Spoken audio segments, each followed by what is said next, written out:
Hi, everyone, and welcome back to LogTech Live. I'm Eric Johnson. I'm Senior Technology Editor at the Journal of Commerce and JOC.com when I'm not doing this show. Really glad to have you here for the latest episode of LogTech Live. We come at you every other Friday, and thanks so much to the Let's Talk Supply Chain Network for allowing me to blather on about logistics and technology, my two favorite subjects. Today we have a fantastic show with someone who I know you all are going to really love and appreciate her perspective on an incredibly important issue and the role technology has to play in helping companies sort of comply with a new regulation that's incredibly important. So before we get to that, a couple things I wanted to highlight, and before we get to the news of the week.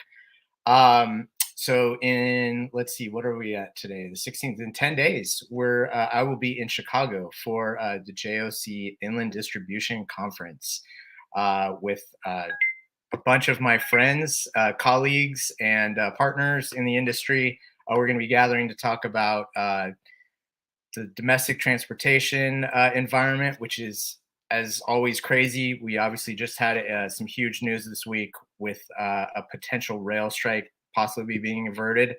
We're going to discuss that and so much more. We have something like 90 speakers, 40 sessions. I'm leading 5 sessions focused around technology, including procurement, LTL tech, small carrier tech, and some views from prominent venture capitalists in the logistics technology space. So right below on the ticker right now, you can see if you want to come, you're welcome to this discount code EJInland25. Please use that at checkout to get 25% off the pass price. So would love to see you there in Chicago. If you are already committed to come, please seek me out. Would love to have a conversation. So with no further ado, let's get into the news of the week. As with every show, there's too much to cover, right? Like, there's just so much going on. I'm not going to address the rail stuff primarily because I don't know enough about this. My colleagues have been all over this. Like virtually every other member of the JOC editorial team has been all over this, aside from me. So I do not feel qualified to go into great depth on it. But if you want any coverage, I highly encourage you to go to JOC.com. What I am going to talk about is something I wrote about last Friday. This is a story that took me all of last week to kind of get my arms around, which was in mid 22. You probably all know, I've talked about it before, a new reform to the Ocean Shipping Act was passed. And one of the components of that law that was passed by Congress and signed into law by President Biden was that shipping lines and container terminals need to accurately invoice the shippers for demurrage, along with everything else. By the way, they're not supposed to inaccurately invoice them in other areas, but demurrage and detention, obviously, those are sometimes looped together. But I'm only going to be talking about demurrage right now because that's what this story is about. This is when a container arrives in a terminal and is stored in the terminal for a certain period of days, called free time. And if it exceeds that free time, you get what are called demurrage charges. So this story is about the real nitty gritty, nerdy, technical stuff about how when the clock starts on free time is conveyed to the shipper or its receiving party, usually a drayage operator or a customs broker that's handling drayage for the shipper. And then when the cargo is made available, the clock starting, and then when that free time has been exceeded, and if there's situations where the importer or the drayage party feels that that clock starting was not conveyed or is wrong, and they want to dispute that invoice, they have really no means to do that even after OSRA was passed, because terminals require that demurrage fee be paid before they release the cargo. And there's not really been any functional change in that scenario even after the law was passed. So this story goes into how that sort of technical lack of standardized technical capability of conveying when the clock starts across all carriers, across all terminals, to all importers and their reps doesn't really exist just because the law came into pass. It didn't magically appear out of nowhere. So essentially, it's very likely that most of those invoices are not compliant with the spirit and technical aspect of this law. So really interesting, nerdy subject. Every layer I peeled back on this revealed 5 more layers of complexity that I couldn't really encapsulate in the story. So I'll be exploring this more, but definitely encourage your feedback on this. Obviously, software providers have a role to play in this, and they can help kind of mitigate this. But the reality is that those relationships needed to be in place before the law went into effect because there was no grace period on the law. So super interesting, nerdy, technical reality bumping into political kind of law that came into effect to kind of affect change around port fluidity. So the next story I wanted to mention that I wrote about this week, and this week has been a big week for a resumption of venture capital rounds. I've written about 3 different companies getting VC rounds. One of them is Zenata, a company that produces freight rate benchmarking software and analytics and tools, and they put out a pretty widely used index now on ocean and air rates, especially ocean. They have a huge database of contract ocean rate ocean freight data points. So really interesting. This is a big round, $80 million, not small in this environment where we've definitely seen venture capital firms be a little more sort of methodical in their diligence process than maybe a year ago, where cash was flowing pretty freely and there was a lot of, there was a lot of demand on the supply side to jump into deals and be part of kind of this wave of cash that's coming into the logistics technology space. It's not, as I've said on this show before, the cash didn't just suddenly disappear that for these funds. It still needs to be deployed. It needs to be invested. It's just funds are being a little bit more methodical with who they're going with. And we're starting to see companies get those rounds that go from kind of early stage into growth stage for models that have proven that they can grow. They've grown during the pandemic, and that those metrics can withstand kind of a post-pandemic environment. So, Zenata is obviously in that group of companies at this point, validated by a not trivial sum of money being invested into them. So definitely one to keep track of as they grow and become kind of a fixture, more of a fixture in the industry. So the next and final story I wanted to highlight is another investment into logistics technology. This side on the domestic sort of environment. So this was a round that went into My Carrier, which is a super interesting company. It's been around for about 5 years. They build technology that helps LTL carriers sort of have a footprint, a digital footprint online sales channel to reach SMB shippers, basically through an online mechanism. And on the shipper side, it allows the shipper to sort of procure capacity across a range of LTL providers, also digitally. So if you think about it, My Carrier has native integrations with about 15 LTL carriers right now, including Saya, who's in this picture, ODFL, a couple other prominent ones, and then some regional ones. When you're a shipper, you use their platform and you get automated sort of quoting and other aspects to the engagement with those carriers. That's all automated. You also get connectivity to LTL carriers that are not direct partners yet with My Carrier, but they're building those out.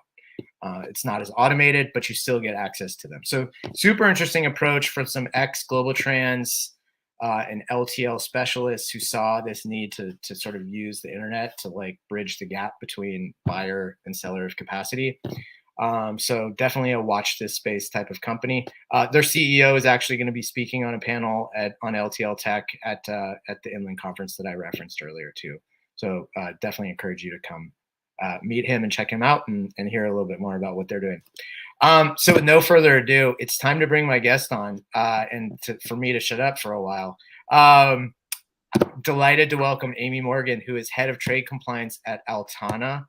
Is it Altana AI, Altana Technology? What's the best name? The corporate name is Altana Technologies, but Altana is fine. Yeah, cool, awesome. Amy, thank you so much for joining us today. I'm so excited you're here. I've been wanting to have you on for a while, and I felt like now is the right time to have you on for a very specific reason, which we'll get to. But I think first, can we start off with a little bit of background on yourself before we get into like Altana specifically?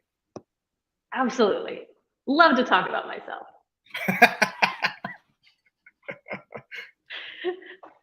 You just want me to launch into the background where I came from, absolutely. my origin story. What's your origin story?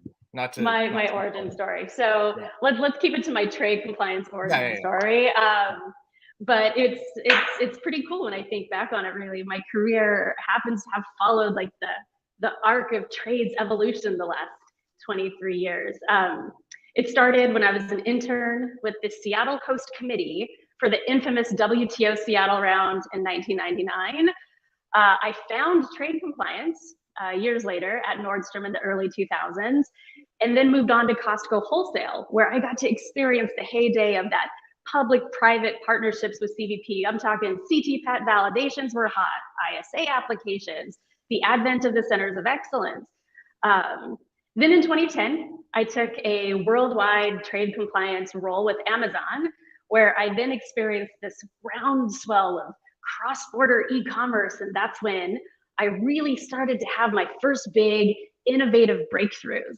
And I started questioning the trade compliance status quo.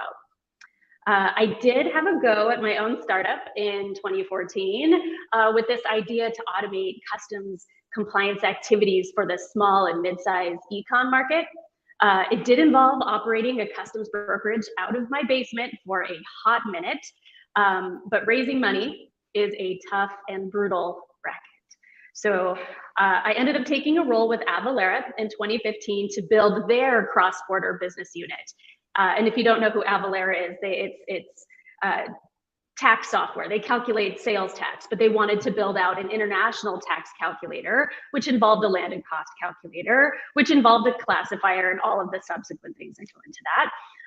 But there's where I got to start bringing all of my small and big SMB e-com dreams to life.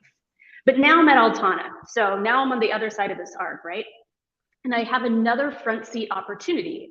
And this time I get to use all that experience, all the collective experience to promote AI and advanced technology to not only encourage and enable better trade, all up, but to also leave this field of trade compliance better than when it found me. So that's my quick background story.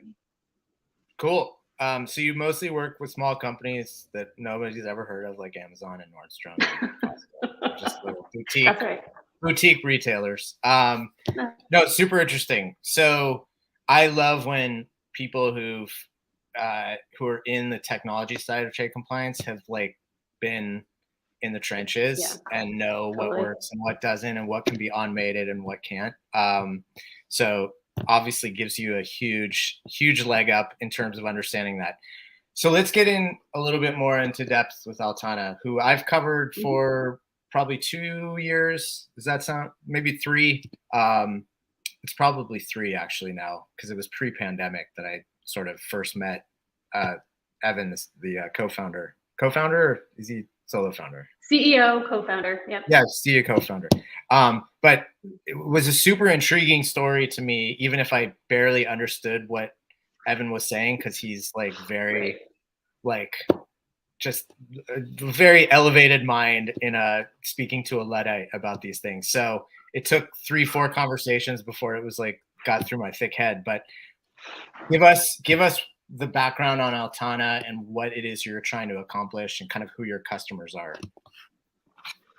Yeah, there's a lot there. So let me start with who we are first. That'll help this all make sense. So Altana is an artificial intelligence startup. We are backed by Google Ventures to connect the world's supply chains. What does that mean?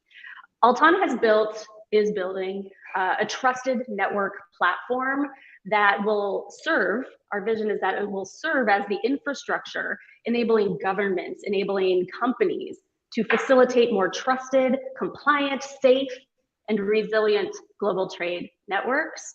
What we're trying to do here is transform the world's public and non-public trade-related data into this shared model of the global supply chain. Okay, I'm saying a lot of stuff, I'm using a lot of buzzwords, but the mission is to really power the ability, power trusted networks that are necessary for this new phase of globalization that we're entering. And the idea is that by connecting enterprise and governments and logistics service providers through this platform, they can illuminate, they can collaborate, they can build trust across their networks to shape this more resilient, this more secure, inclusive, sustainable, compliant, to use all those really great words, world.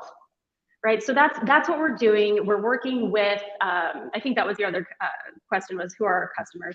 We're working with the private sector, so enterprise. So we're working with a lot of Fortune 500 at this point. We're also working with large logistics service providers, small package carriers, big shipping companies, and we're working with governments at the same time. And I think that's what's really special and unique, is that this platform we've built in such a way that we can accommodate all of those different types of companies on this same platform without sharing or risking the sharing of proprietary data. Yeah, I think the most helpful thing Evan has said to me about kind of like the conceptual model of the company is build a Google Maps for like the world's supplier networks and all the parties that need to interact. Exactly right. So yeah, so that's maybe, again, for the Luddite brain like me, that was a helpful conceptual model to think about. What drew you specifically to the challenge? Because this, when you joined, it was a small company, probably is still relatively small in the grand scheme of things. What drew you to that challenge? Yeah, we were less than 10 people when I found Altana. So it's funny, I first discovered Altana at a JOC event in New York, actually, where I was chatting up some right before the pandemic, right? Yeah. I think you were definitely there. So I was chatting up this person from Altana during one of the coffee breaks or something, and he was pretty new to the global trade space. I could tell, but I got the concept right, and the idea that he was explaining to me was so progressive that as a trade compliance person, as a customs broker, as a practitioner, I immediately thought like, oh, there is no way this company is going to succeed. That's not how this is done. But I dug further, and the vision and the charisma of the founders, you mentioned Evan and how elevated he is, like his charisma and the vision he saw for what this company could do in the future is what really got me. I mean, Altana was talking about, or I say Altana, but like Evan at that time was talking about things that we trade nerds, that we only dreamt about in the shadows of like an ICPA conference or something. And I was super hooked. So what drew me and continues to draw me are two things, really. First, the technology we are building is not only the smartest thing I have ever worked on, but it truly has the power to change the narrative around global trade. So what I mean by that is, with more visibility and more awareness of our own supply chain networks, we can enable companies to make better decisions about who they choose to do business with. And hopefully they make better choices, right? Thereby making the world a better place. And I know how idealistic that sounds, but here's an example, right? If a company can see that they are doing business with a certain manufacturer, maybe in their tier 2 or their tier 3 level perhaps, and that manufacturer happens to have exposure to or employs some sort of forced labor, the company can choose to source from somewhere else. Today they don't know, but now they have the power, technology has the power to show them. So this whole idea of helping companies make better trade decisions and hopefully change that narrative around global trade is really exciting and very important to me. Now, the second thing that draws me is more personal. This I see as my chance to really elevate the role of the compliance professional.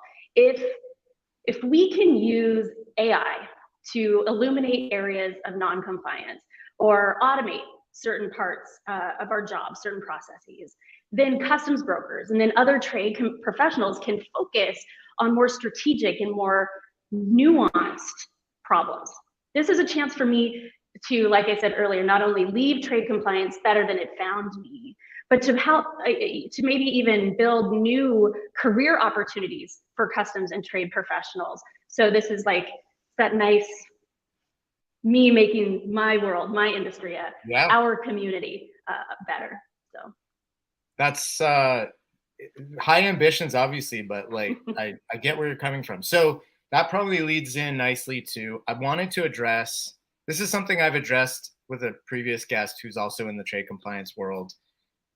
And it's something that I felt I've been like covering and benchmarking and writing about GTM, global trade management software system, for a very long time. And I have never truly understood why it has never gained the prominence that like other logistics platforms have, whether it's ERP at a very high level, more granular things like TMS and the execution, visibility systems.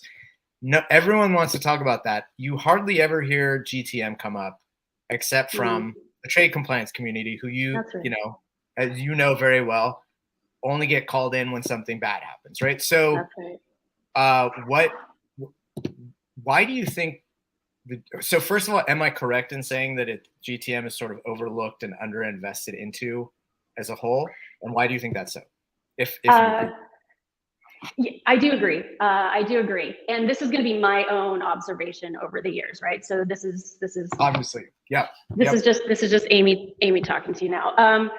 I think the reason is, if you think about the problems that different GTMs and even less than GTMs, like specific point solutions, I'm talking classifiers or screening tools or reconciliation tools, drawback, like all of these really discrete processes all have their own special tools. Yeah. All of those things catered to a very, very specific market for a very long time. People like me who knew what they were doing but needed a tool to do it better. Now, people like me, I worked for some of the biggest companies in the world, and we didn't get great budget for big fancy tools, right? So if I couldn't get the budget, think about how small the pool is that they have to work with.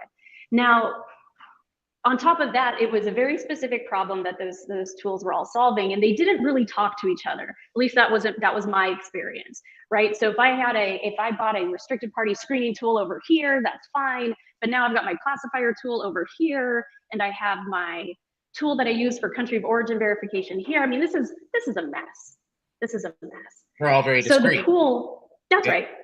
So the pool for their market was like super small. It was a very specific audience for a very specific type of company who was willing to invest budget in multiple solutions. So that may have been sufficient before, but I think what people are starting to realize, and GTM specifically, is that the opportunity is so much bigger now if they take advantage of it. Where the market used to be super small pool of experts with discrete problems, now this whole, we'll talk about forced labor and all that stuff, but now the need for greater supply chain visibility by a compliance person, this is new. This like blows the doors off of their market opportunity. So if they were able to like build connectors to other systems, or able to integrate or somehow become more dynamic and tie into supply chain management systems or vendor management, whatever the ERPs even, then that they've amplified, they've multiplied their opportunity. So I am seeing this, right? I am seeing different technologies invest in AI and machine learning. They are trying to automate and improve compliance and build connectors. They are moving this way. It's a bit slow, but that's also kind of, I like coming back from Altana, is that we have an opportunity to kind of come from scratch. We can kind of come from scratch.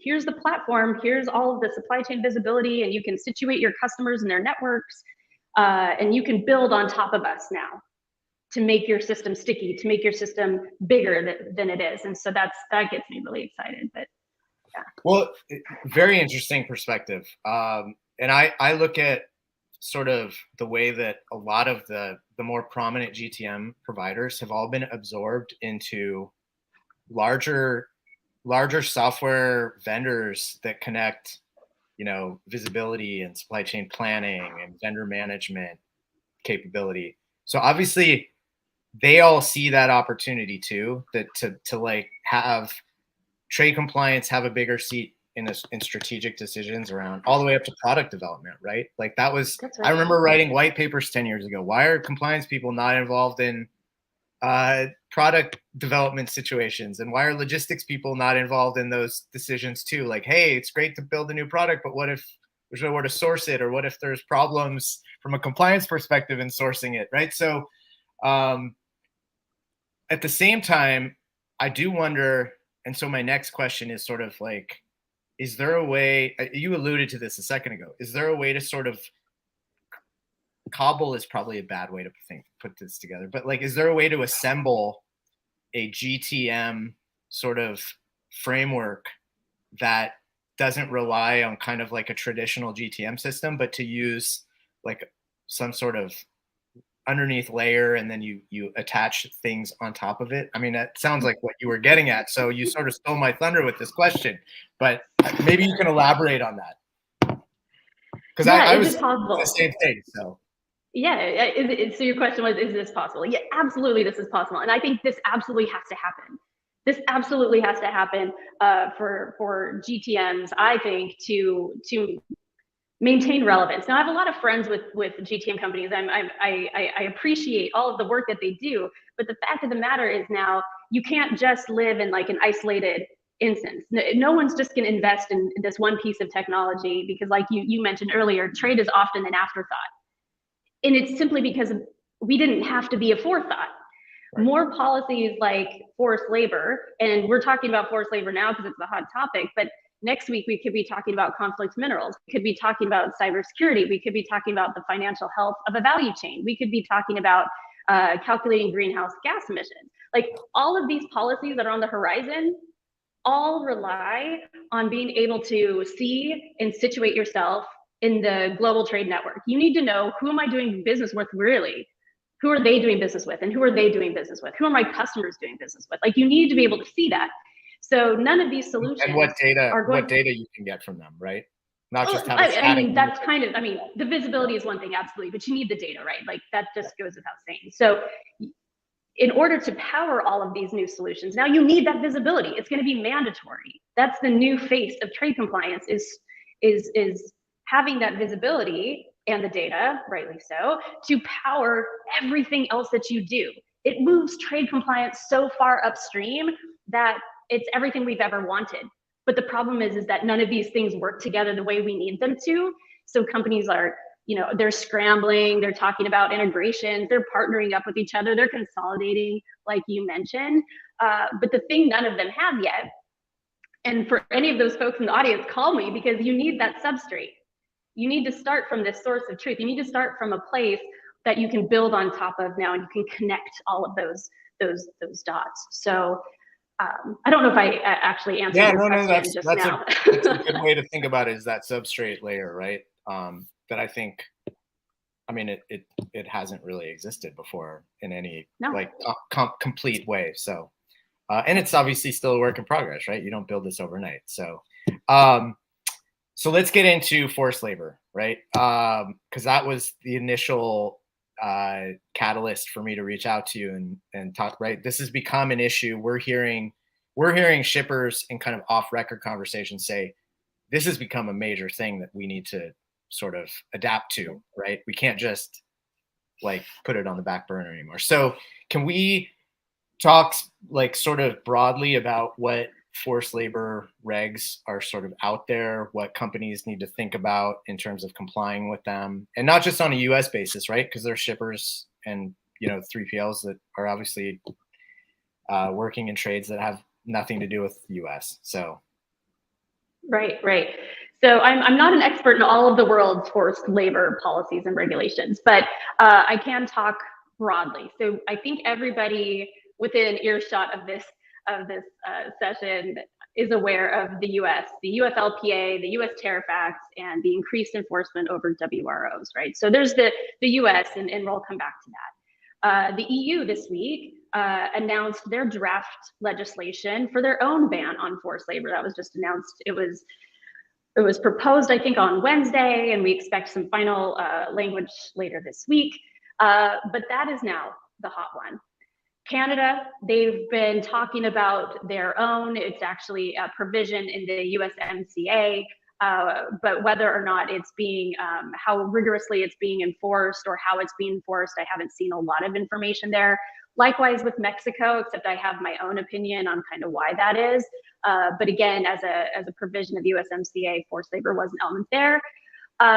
Australia has their 2018 Modern Slavery Act, which requires businesses with revenues of, I think it's 100 million or more, to report on the measures they've taken to identify and mitigate forced labor in their supply chains. And then the UK Modern Slavery Act has had some amendments, again, similar to the Australia policy, but how it's being enforced is unclear to me. So there's stuff happening. The US and the EU are the big ones, which I think will light a fire under other countries to do the same. But what they all have in common at a high level, and I'm happy to take this offline for some other time, is the need to be able to see and understand your supply chain. And that's really the only guidance anyone ever gives, right? Oh, map your supply chain and review it. That sounds real easy, right? It's not that easy. Companies are freaking out. How do I even do that? Right? So knowing that there are technologies out there that can help construct this using AI, so you're not reliant on like manual questionnaires and surveys and all these things of your suppliers, that's the old time. We're in the new time now. So hard to verify if it's accurate, right? No, yeah. You're reliant, and even if you do get information, and that's not good enough anymore. The thing that all these policies have in common is that it's no longer acceptable to just say, oh, well, my supplier didn't tell me who they bought their cotton from. Right. That doesn't matter. That doesn't cut it anymore. The students aren't allowed to grade their own homework anymore. So yeah. So that's kind of your 101. And in terms of complying with those regulations that have either existed for a while or have come into have passed fairly recently, you talked about discrete GTM kind of functionality. Is there like a separate product that companies tend to use to make sure they're in compliance with this, or are they doing it in a more ad hoc way? So it feels very ad hoc right now. So I talk to a lot of customers who are evaluating a lot of different solutions because there's this kind of bewilderment. There's like so many different solutions say that they can solve all of my problems, but when you break it down, there's lots of different technologies that can do different parts of the problem. So for instance, there are document management technologies. Well, if you have to go evaluate a value chain, you're gonna have to collect like labor records and like bills of material and all of these different things for all of these different providers. How do I manage that? That's document management. But before you even get to document management, you need to know who you need to go get those documents from. So there's this element of having to trace your value chain for all of your different products. That's a hard exercise. And then when people do that, they immediately think, it's supply chain mapping. I just need a mapping tool. Well, a mapping tool only works if you know who you're putting in the mapping tool. There's nobody out there who can construct who you're doing business with for you, except for AI technologies like myself. But then once you have that, you have to do screening. Now there's screening tools. We all know that about restricted party screening, and now the entity list, the UFLPA entity list is one of those elements in a restricted party screening ecosystem. So you have to go screen once you've done the mapping or figured out who you're doing business with, really. Some companies still choose to do manual audits and surveys. There are technologies that manage that sort of thing, right? We know those. And there's this really cool new area that I've really only learned about in the last year, like forensic DNA labs that can trace like the cotton from, they can take my blazer and they could identify where the cotton came from, right? So you can do origin verifications, but it's expensive. So the last thing I'll mention is a plug for me, but I want people to know that this exists, right? Is that there's this new category of a solution, and that is where we fit in, that can maximize compliance efforts across all those other categories. So for companies navigating the forced labor legislation and all the other ones that I'd mentioned, all the policies on the horizon, is first about understanding their position in the global network. Who are my suppliers? Who's supplying them? And being able to trace that my product's value chains without relying on manual information. So then only then can I go do my screening in a smart way. And then can I go take action and collaborate with my suppliers or optimize the investments I'm going to make in those physical audits or inspections, or pursue the collection of those documents for the most at risk in my chains, because companies aren't going to buy these systems for every product in their catalog. Right. You need to know where they should be focused on. And then the very last part of that is the ability to be dynamic and that constant oversight. And that's the beauty of machine learning models, is that they're always on. The data is constantly flowing, they're always on. So those days of once a year doing one big fat audit, those are over. The CT pad audit, right? That's right. Now it's organic. And remember, we've pushed trade compliance upstream. We have a seat at the table now. We're in a strategic position to help guide our companies to make better choices. So all of this can happen organically, and it doesn't have to be these discrete siloed solutions that are only an afterthought. Now you can just bake them right in upstream. So it's a scary and overwhelming time for a lot of companies. There's a ton of anxiety out there, but there are solutions to help. Yeah, strategies. So let's quickly get into more granularly around the Uyghur Forced Labor Prevention Act that passed last December, I believe. Can you kind of walk through the significance of that act versus just more general forced labor acts, and penalties and kind of general awareness of this reg and compliance with it? Yeah, so the UFLPA was proposed actually in December, and it was passed in June, and enforcement started on June 21st. So it is happening. So the thing that's unique, and again, keeping it pretty light, the thing that's unique about the UFLPA opposed to other is this rebuttable presumption, where any good that has any part made wholly or in part, or maybe some of the labor, any ties to the Xinjiang region, is really considered to be guilty until proven innocent. And that rebuttable presumption is what Customs is using to detain, seize shipments from being entered, like excluding them from entering into the US. And that's happening now.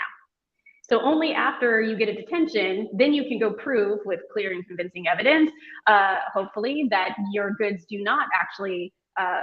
are not actually exposed to forced labor, and you can get them cleared.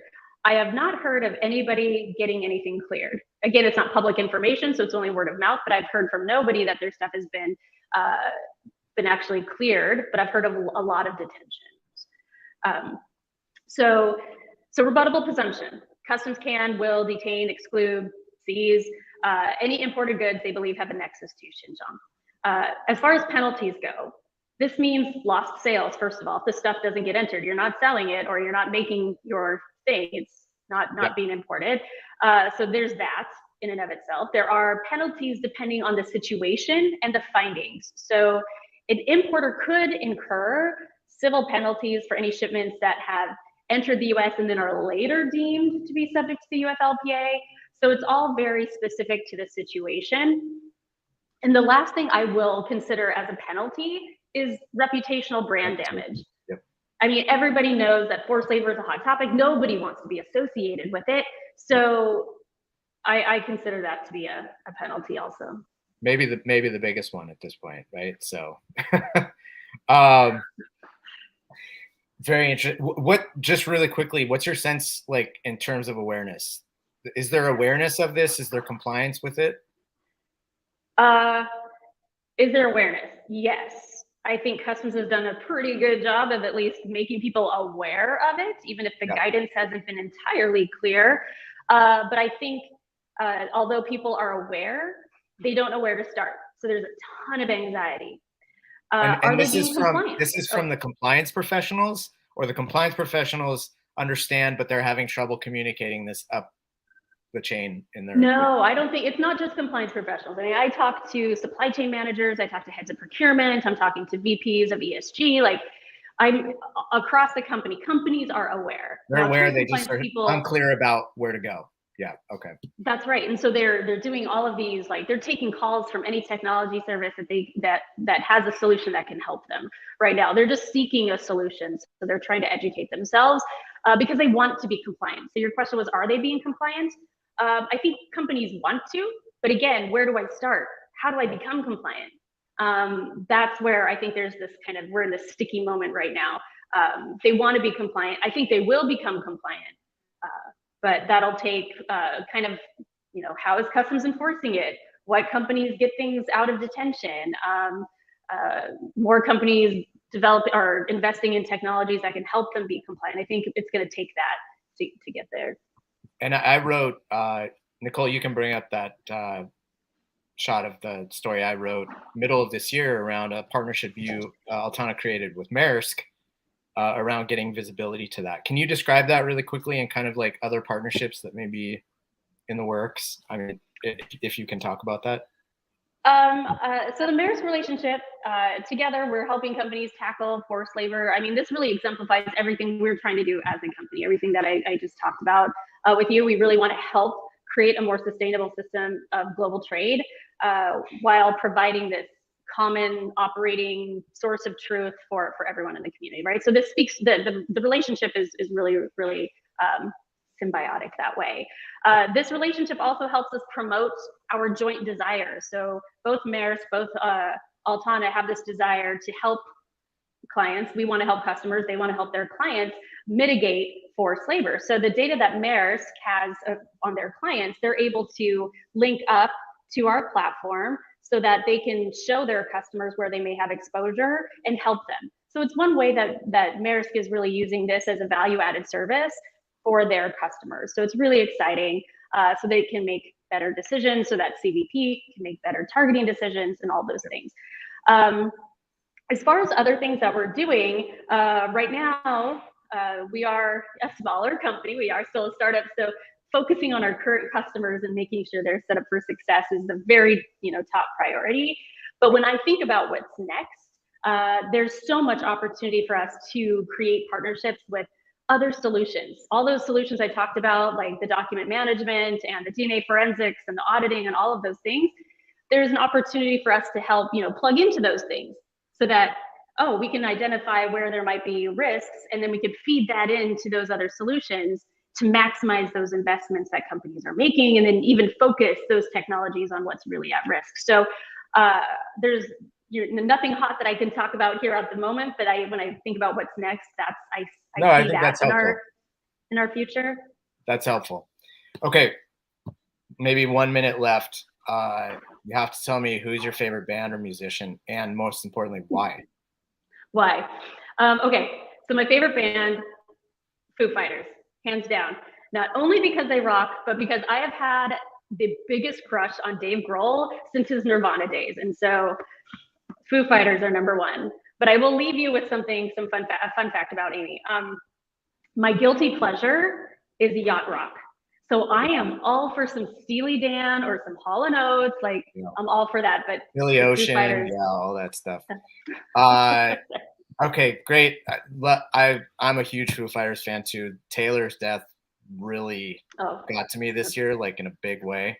So yeah, watching his son drum on My Hero was like, yeah, come on. I know it was like it was built to be like a tear-jerking moment, but like it actually delivered. So pretty amazing. It was powerful. Well, I got to see their last performance in Madison Square Garden, the first concert back after the pandemic at the Garden. Their first concert. Is that the one with Dave Chappelle?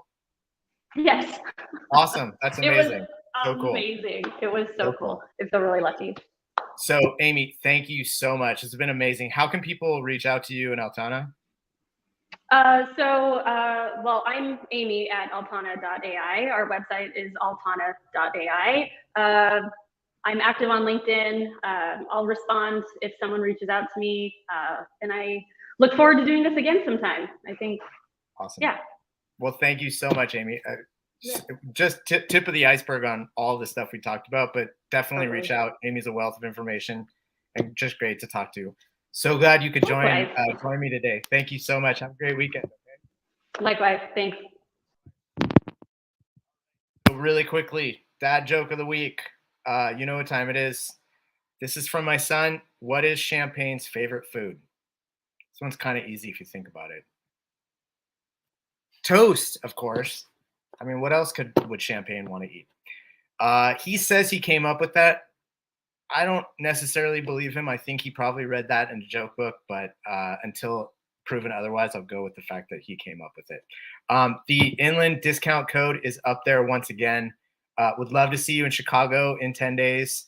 If you can't make it, don't worry. Just reach out. There's always another event to meet me at in the near future.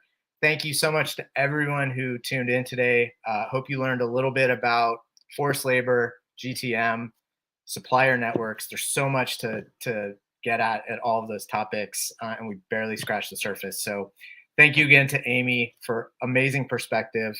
And I will see you all on October 7th for the next episode, where we'll have another amazing episode. Thank you again to Sarah and her team at Let's Talk Supply Chain, and a special thanks to Nicole for being the best producer in the business. Appreciate everyone tuning in. See you all soon. Bye.